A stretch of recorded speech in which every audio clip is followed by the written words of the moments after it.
All right, so today what we are going to do is we are going to basically take all our combined crime data. Remember, we added it for each month per year for aggravated assaults, burglaries, traffic reports, and drug crimes. I have condensed that Excel spreadsheet and I have given it to you in that email. Okay, so open up both those. What I've also done is I took all the crime data for Montbello from 2011 to 2000, actually it's January 2016.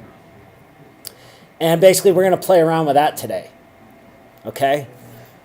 Before we do this, like I said, if you ever go to our Google Plus page, Balboa, if you go to our Google Plus page, you will see there was an article I just saw on policing of the future. Let me click on that. See if I can. So basically what they're doing is not only are we mining the crime data, but other police departments, especially in, anybody heard of Ferguson, Missouri? Yes. Yeah, some bad news over there, right?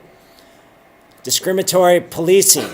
What you can do is you can look at the data and you can actually use that to actually predict crimes or to determine whether your police force is, selectively policing, say, a certain minority group. And this article is just kind of on that. I'm going to show, there's a video here. Hopefully you can see it. And I think I got the sound. So let's see what happens.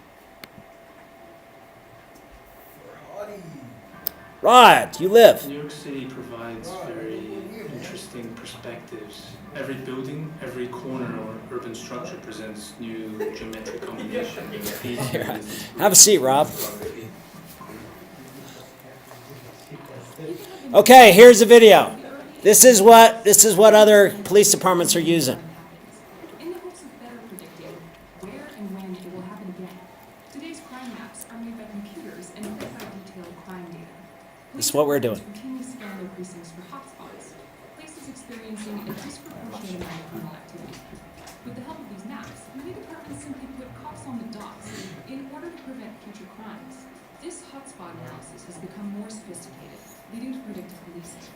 Most predictive policing begins with a grid, dividing a city into squares that can be as small as half a block. Beginning with data of previous crimes, computer programs create a forecast for each square, estimating the risk of a crime occurring there during the precinct's next 4-hour shift.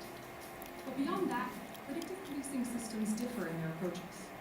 PrepPol was one of the first predictive policing tools in the market, and its forecasts are based solely on crime data, what kind of crime happened, where, and when.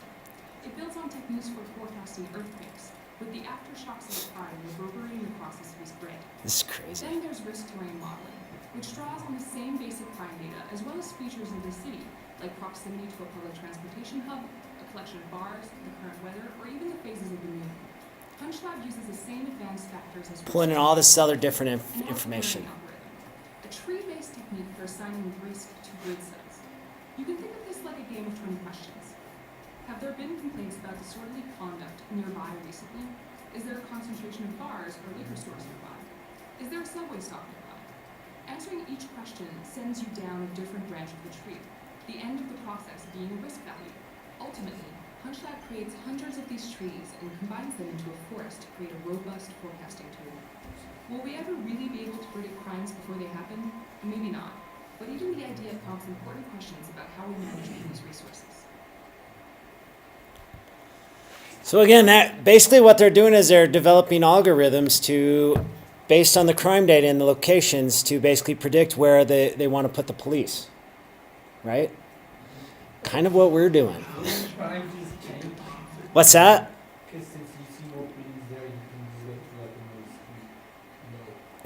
Yeah, that's true. But the thing is the criminals don't have access, or at least they're not accessing the data, right? You're right, it could move, but at least you actually know where, you might catch a lot of it before it moves.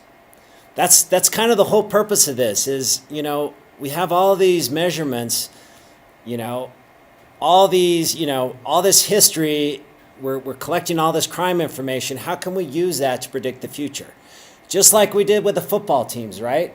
Football teams produce some money, G-Money, can you sit up here, please? Yeah. Thank you. No, just G money. I don't care. G money, sit up here, please. Okay, thank you. So we have all this information. We've been doing this with our football teams, right? You know, we basically measure, you know, we see what these football teams do over the season, and then we try to use, based on what they've previously done, we try to predict what they're going to do this week. We can do the same thing with crime data. You can do the same thing with Wall Street data. You can do it with just about anything. If you have a lot of data points in the past, you can use that to predict the future.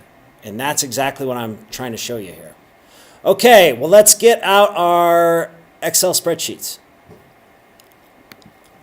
Unplug this.